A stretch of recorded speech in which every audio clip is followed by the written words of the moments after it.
Okay, this is the first question set, and it's 5 questions, very typical. And looking over it, you see 5 questions, you give a chance to think about it.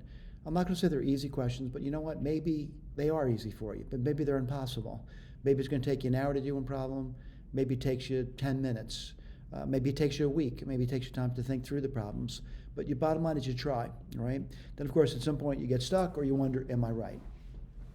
So what we provide for you is we provide a solution key to you.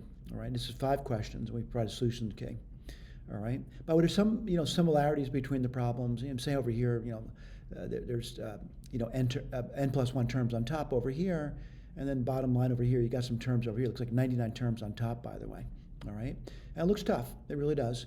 But the bottom line is we do provide what an overview of the solution, what we're doing now, and also more detailed solution by giving you a video specific to this problem, by the way.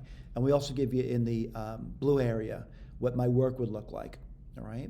Now, Grant, hopefully, you look at that and you understand that. But if not, it takes time and effort. I mean, I don't get these things in quickly either. I have to think about them, and sometimes I have to seek help too. Like I'll often say, I wonder what to do, and sometimes I'll go to Sage or whatever. But anyway, I get through it. All right, and I wrote it up. First problem looks like a pretty long problem, by the way. Oh, I also put some Sage code down for you. Number 2, it's a sequence problem. All right, this was given on a Korean college scholastic aptitude ability test, but probably similar to our SAT. I'm going to say more difficult though. Their students probably are spending a lot more time on studies than the American students. All right, now when I say that in general. Right. I'm not saying that in the United States you get some students that spend tremendous amount of effort on their studies, and you also get a lower performing group that spends almost no time in their studies. So here's the deal: you're given this problem over here, and again a little video on the side, and me certainly working through the problem in the blue area. It's me typing it up. All right. Again, kind of a lengthy problem, not that lengthy, but lengthy enough that I have to write it up. Number 3 require use of knowledge of calculus.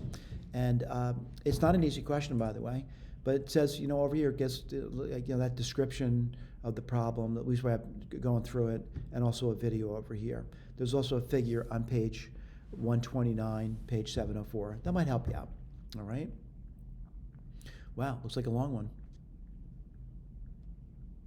All right, number 4, this is an integer problem where n is a positive integer.